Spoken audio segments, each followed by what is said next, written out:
In the closing lap, got to give Harrison a lot of credit. Drove masterfully, got some help being pushed by Parker Retzlaff. But then coming off of the final turn, he had one of the most winning drivers in the history of NASCAR, Kyle Busch, on his rear deck lid. Once they got in front, with as little as energy as there was, with the lack of cars that there were, it was hard to make anything happen from turn 4 to start finish. So besides just flat out wrecking them, there was nothing else I could do. Alexis, what do you take from that besides flat out wrecking him? Yeah, I mean, obviously, that's good. You don't want to do that, especially at a racetrack like Daytona.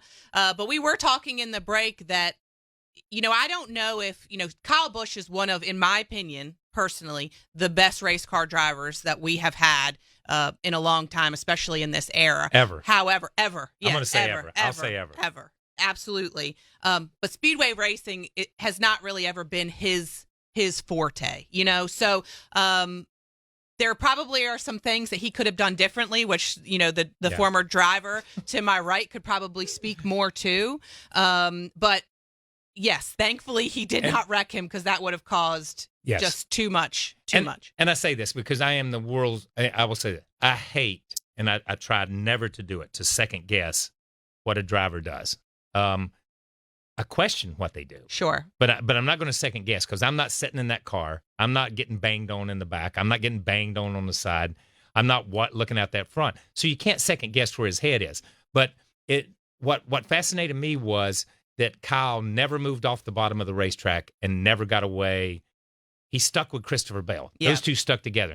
And basically they come to the green, they run the whole white flag lap, they come back, or they run that lap, they come back and take the white, and they stay in formation until they come off of turn 2. Yeah. He's not done anything. If that's Joey Logano or that's Brad Kay, they've blocked the outside lane, they've blocked the tunnel, they've blocked the entrance to victory lane, they've blocked the concession stand, they have blocked everything. Yeah. You know what I mean? But he never made that move to lose Christopher Bell. Now, I don't know if he was afraid that Christopher Bell was going to get the energy and pass him. Sure.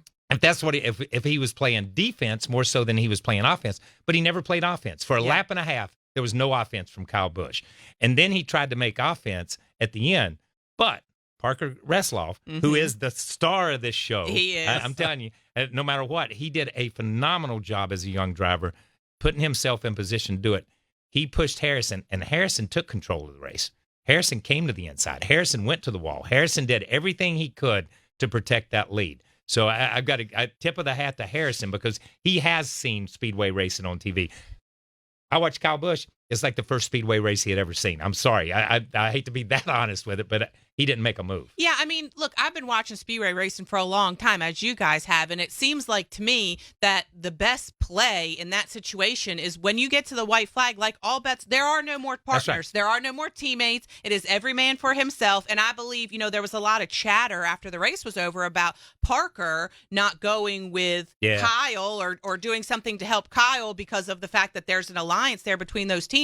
But Parker, his first chance to potentially win at Daytona, all these things, he did what he felt like was best, and clearly it worked out well for him. Parker became a race car driver. Yeah. And in those last 2 laps, Parker it's all about me. And that's what a race car driver has to do. Sure. We see Joey do it. We see Denny do it. Everybody, it's all about me. It's me. I'm going to grab this. We've seen teammates run each other into the wall. It's all about me. That's what it's about. And Parker did a great job of being all about him. I will say this for Kyle Busch. He maybe didn't drive the most masterful lap and a half there, but he did not dump No, he didn't. Harrison Burton at the end of the race. And he had the opportunity to. And had he done it, people would have said, well, he's trying to win. He's trying to get in the playoffs. It would have been the same thing we heard about Richmond and Dillon. But the one thing I'm going to say about this is, and I'm not going to say this came into it. Please, I'm not, because you just don't think about things like that. But Kyle Busch knows what it's like to wreck at Daytona and set out for 10 months. Yeah. You know what I mean? He knows how dangerous and how bad a place that is when you put somebody in that position. And he's been very vocal about blocking and about doing stuff and causing these big wrecks and what should go on because of what he said. I've been hurt because of this, and nobody should be hurt because of this. Daytona is not Richmond, and Richmond is not Daytona. No, it certainly isn't. By the way, we touched on this a moment ago. There are a lot of drivers whose only career win has come either at Daytona or Talladega. I hope Harrison Burton is not in this category for very long. Richard Brickhouse, Dick Brooks, Lenny Pond, these are way back in the day. Ron Bouchard, Bobby Hillin Jr., Phil Parsons.